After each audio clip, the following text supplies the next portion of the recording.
मरियम साहिबा एक पार्टी की रहनुमा है, वो उनके अपनी एक आई थिंक ख्यालात है। लेकिन पाकिस्तान के अंदर या किसी भी जगह के ऊपर किसी भी पॉलिटिकल पार्टी को इस तरीके से खत्म नहीं किया जा सकता, ना ही किसी आइडियोलॉजी को खत्म किया जा सकता है। उनकी पॉपुलैरिटी कम हो सकती है, सारे मामला हो सकते हैं, लेकिन अगर कोई ये कहे कि तहरीक इंसाफ को जड़ से उखाड़ देंगे और जड़ से उखाड़ के फेंक देंगे और वो एक तारीख का हिस्सा हो जाएगी, तो ये मुमकिन नहीं है। तहरीक इंसाफ एक कौमी जमात है, तहरीक इंसाफ पाकिस्तान की एक बड़ी जमात है, उसको खत्म नहीं किया जा सकता है। हाँ, पॉलिटिकल राइवल के तौर के ऊपर आप उनको उनके खिलाफ जा सकते हैं, नजरिया बना सकते हैं, उनकी कारकर्दगी पे बात कर सकते हैं। मरियम साहिबा ने बिल्कुल दुरुस्त बात कही है। आप भी जानते हैं, मैं उस वक्त आप लोगों के चैनल पे भी आता था जब खान साहब वजीर आजम थे। खान साहब के होते हुए हमारी फॉरेन पॉलिसी बिल्कुल तबाह हो गई थी कि हमारे सबसे अच्छे दोस्त सऊदी अरेबिया के साथ हमारी मामला खराब थे, चीन के साथ हमारा सी पैक बंद हो चुका था, अमेरिका जो है वो हमारा फोन नहीं उठाता था। और ये बात खुद खान साहब के बयानात हैं, शाह महमूद कुरैशी साहब के बयान आता है कि जी हम तो फोन करते हैं तो कोई फोन नहीं उठाता है। आपके हवाले से जी मोदी साहब के भी फोन नहीं तो उठाते। तो ये गुफ्तगू तो खान साहब करते रहे हैं, और आज हालात ये हैं कि आप खुद देख सकते हैं कि पाकिस्तान की फॉरेन पॉलिसी वो एक जिस भी नजरिए पे खड़ी है। आपका तो डेफिनेटली मैं समझता हूँ कि आपका पॉइंट ऑफ व्यू डिफरेंट होगा, बट एट द एंड चलिए उनका पॉइंट ऑफ व्यू ले लेते हैं ना चौधरी साहब का भी। चौधरी साहब क्या लगता है कि जी जी चौधरी साहब एक बात बताइए कि आखिरकार ये जो मरियम नवाज कह रही थी, कहां पर आपके जब हुक्मरान आपके थे, जब आपकी सरकार थी, वहां पर गवर्नमेंट थी, उस दौरान आप लोगों से फॉरेन पॉलिसी में गलती हो गई? क्या अमेरिका के साथ दोस्ताना रवैया ना रखना आपके लिए भारी पड़ गया, और जिसका असर क्या आज भी दिख रहा है? देखे जी, अजीम साहब को मैं समझता था जर्नलिस्ट हैं, ये मुझे उनको नून लीग का एक प्रवक्ता से समझना चाहिए।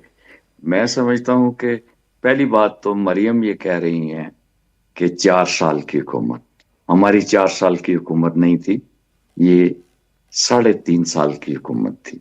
और पाकिस्तान का बेड़ा गर्क जो किया है, ये 35 साल इक्तदार में रहे हैं। ये जाके युगंडा के हुक्मरान नहीं थे, ईदी अमीन की कैबिनेट नहीं थे। ये पाकिस्तान उस वक्त उभर रहा था। हमारे दौर में पाकिस्तान ने 6% के से तरक्की का सफर कर लिया था, और हमारी इतनी इंडस्ट्रीज, खासतौर पे फैसलाबाद में तो हमें मजदूर भी नहीं मिलते थे। 2 साल का पीरियड कोरोना का पीरियड था। पूरी दुनिया ने पाकिस्तान को सराहा कि कोरोना से पाकिस्तान ने जबरदस्त अंदाज से निपटा है। और मैं क्या बताऊं कि हर चीज तरक्की की तरफ जा रही थी।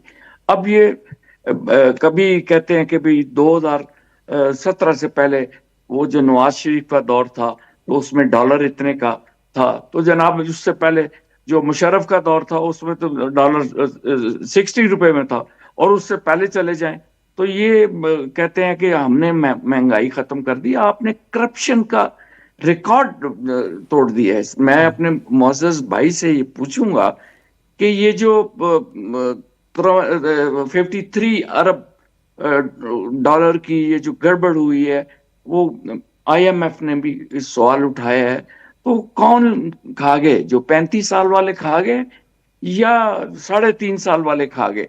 और ये इल्जाम बराए इल्जाम है।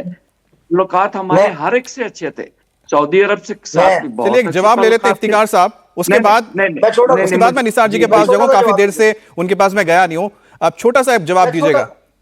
मैं छोटा सा जवाब देता हूं कि इफ्तिखार साहब ने वो किया कि वो एक हेडलाइन होती है ना, हम न्यूज चैनल लगाते हैं तो अंदर खबर कुछ और होती है, ऊपर लिख देते हैं कि वजीर आजम मर गया लेकिन वो इंडोनेशिया का मरा होता है। तो अभी इन्होंने बात की है कि IMF की करप्शन वाली रिपोर्ट आई है 5300 अरब वाली, तो इन्होंने वो रिपोर्ट खोल के पढ़ी नहीं है कि उसके अंदर IMF ने लिखा हुआ है कि PTI के दौर की करप्शन को रिकवर किया गया है। 5300 अरब PTI के दौर में हुआ था, और 3.5 पौने 4 साल की बात कर रहे हैं जो है इफ्तिखार साहब। एक मिनट मैं जवाब दे दूं। पहले आप अनाउंस करें कि आप तरक्की हो रही थी, आपने इफ्तिखार साहब आपने इफ्तिखार साहब मेरी बात तो सुन लें। इफ्तिखार साहब मेरी बात, आपने कहा तरक्की हो रही थी, आपकी तरक्की की ये हालत थी कि खान साहब ने आते ही 2018 में इक़्तिदार संभाला, 2019 के अंदर पर्चे किए, पीका के अंदर मैं जेल गया था, मेरी नौकरी गई थी। आप कह रहे हैं नौकरियां मिल रही थी, मुझे नौकरी से निकाला गया, मुझे जेल भेजा गया, 6 महीने में जेल काट के आया हूं, और आज 7 साल हो गए हैं मैं पर्चे भुगता रहा हूं पीका के, आपके दौर में लगे हुए। आप बात कर रहे हैं कि मैं नून लीग का प्रवक्ता हूं, नून लीग का यहाँ पे बंदा कोई नहीं है। हम भी तो जेलों में गए हैं। हम भी तो जेलों में गए, 71 दिन जेल रहा मैं। आप जेलों में गए तो इसका मतलब है आप पीका में सहाफियों को जेलों में डालेंगे? तो क्या बात करते हैं आप, इस तरह की बात नहीं, सहाफियों को होगी? जेलों में डाला किसी गया, तरह पीका आपने इंपोज आपने मुखालफत किया। की, आप